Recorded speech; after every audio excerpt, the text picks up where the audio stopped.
Berbagai upaya Indonesia lakukan untuk mengekspor hasil buminya dan salah satunya nikel. Sebagai pengingat, Indonesia telah mencoba menjual nikelnya ke pihak asing pada tahun 2022 lalu. Pihak asing yang dimaksud adalah pemilik brand mobil listrik Tesla Elon Musk. Buktinya Presiden Jokowi sendiri yang langsung mendatangi Founders Page 10 itu pada 14 Mei 2022.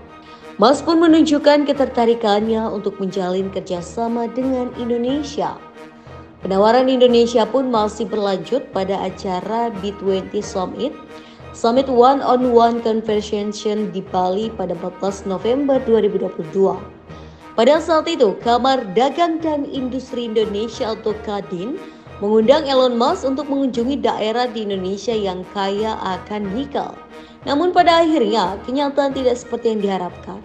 Setelah melakukan begitu banyak pendekatan, Elon Musk malah memutuskan untuk membuka kantor pusat Tesla di Malaysia.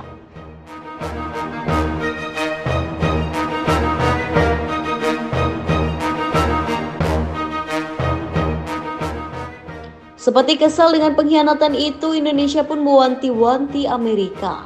Indonesia mengatakan bahwa Amerika akan terpuruk jika tidak menerima nikel Indonesia. Indonesia sebagai pemilik cadangan nikel terbesar di dunia seharusnya membuat Amerika berpikir.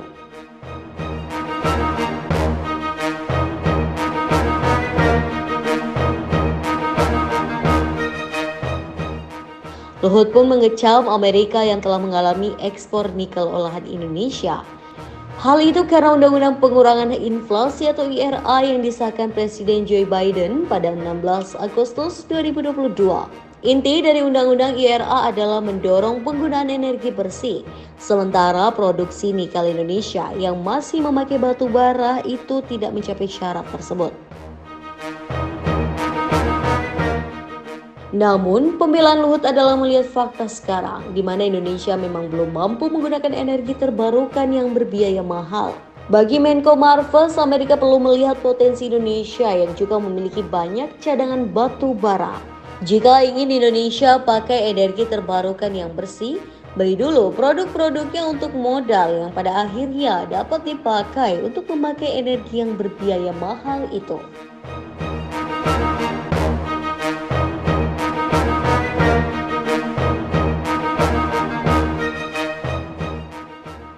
Tadi telepon dari Amerika.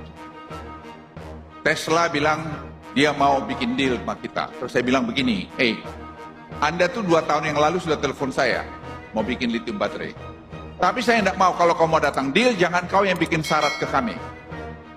Saya yang bikin syarat ke kamu, karena itu yang saya lakukan kepada Tiongkok. Kau mau enggak? Kalau kita harus B2B, harus teknologi transfer, harus first class teknologi, harus yang ramah lingkungan. Dia bilang mau, oke, deal. We'll have obviously a grand opening and groundbreaking and whatnot. But we're excited to announce that the next Tesla Gigafactory will be in Mexico near Monterrey. So super excited about it.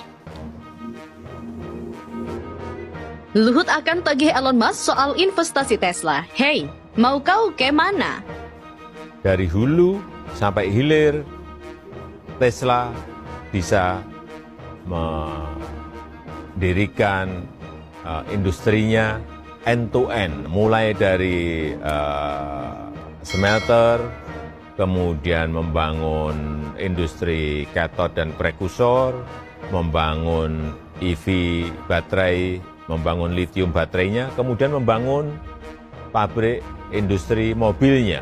Semuanya di Indonesia, karena itu akan sangat efisien. Itu yang saya tawarkan. Ada orang yang takut, ada orang yang dibeli. Pak Jokowi tidak bisa ditakut-takuti dan tidak bisa dibeli. Dua-duanya. Kita punya presiden hebat yang tidak bisa ditekan dan tidak bisa dibeli. Kenapa dia takut? Dia takut Indonesia kalau sampai menjadi negara industri akan menjadi saingan berat. Dia tidak mau kita punya uang banyak untuk membangun negara kita. Sahabat bagi-bagi, niat Tesla untuk berinvestasi di Indonesia tentunya sudah tidak asing lagi di telinga kita. Alih-alih terwujud, justru malah Tesla dikabarkan bangkrut. Namun, kembali mencuat ke publik bahwa Tesla akan berinvestasi di Indonesia. Bahkan, isu soal Tesla telah dihalangi oleh Amerika Serikat kini seakan terpecahkan. Sang opung kita akan segera kembali menemui Elon Musk untuk membicarakan hal ini. Lalu, apakah benar Amerika Serikat yang telah mempengaruhi Elon Musk? Mari kita bahas. Sahabat bagi-bagi, Menko Marves Luhut Binsar Panjaitan menyebutkan bahwa pihaknya antara pekan ini atau pekan depan akan kembali melakukan komunikasi lanjutan dengan tim Tesla perihal rencana investasinya di Indonesia. Luhut sejatinya belum bisa bicara banyak mengenai Tesla. Upaya Indonesia untuk merayu Tesla berinvestasi di Indonesia kian intens. Dalam berita terbaru, Presiden Joko Widodo dikabarkan siap memberikan konsesi tambang nikel. Dalam laporan eksklusif Reuters yang dirilis Rabu kemarin, tawaran tersebut diutarakan langsung oleh kepala negara kepada CEO Tesla, Elon Musk. Saya bilang ke dia, kalau Bapak investasi di Indonesia, saya kasih konsesi nikel. Jokowi disebut telah mengadakan pembicaraan dengan Tesla Chief Executive, yaitu Elon Musk 2 kali. Bertemu langsung dengannya di fasilitas SpaceX di Texas tahun lalu dan panggilan telepon untuk mencoba mendapatkan kesepakatan. Sahabat bagi-bagi, adapun ekonomi terbesar di Asia Tenggara ini telah merayu Tesla untuk berinvestasi dalam produksi baterai dan mobil sejak 2020. Pemerintah berupaya memanfaatkan cadangan biji nikelnya yang kaya yang dapat diproses untuk digunakan dalam baterai kendaraan listrik atau EV. Selain konsesi, pemerintah Indonesia sejatinya telah menawarkan sejumlah insentif agar raksasa mobil listrik asal Amerika Serikat tersebut mau menanamkan investasinya di Indonesia. Hal itu termasuk keringanan pajak dan skema subsidi pada pembelian kendaraan listrik untuk membangun pasar Tesla. Elon Musk yakin Indonesia memiliki keunggulan dibandingkan negara lain yang mungkin dipertimbangkan Tesla untuk investasi karena memiliki cadangan nikel terbesar dan pasar domestik yang besar. Walau begitu, Jokowi mengatakan tidak akan memaksa Tesla apabila mereka tak mau. Yang pasti, Indonesia terbuka untuk investasi dalam rantai pasukan baterai EV dan mobil listrik. Kalau mereka mau mulai dari baterai EV, tidak apa-apa, imbuhnya. Sementara itu, Tesla tidak segera menanggapi permintaan komentar dari Reuters. Adapun Tesla sedang mencari pusat manufaktur tambahan.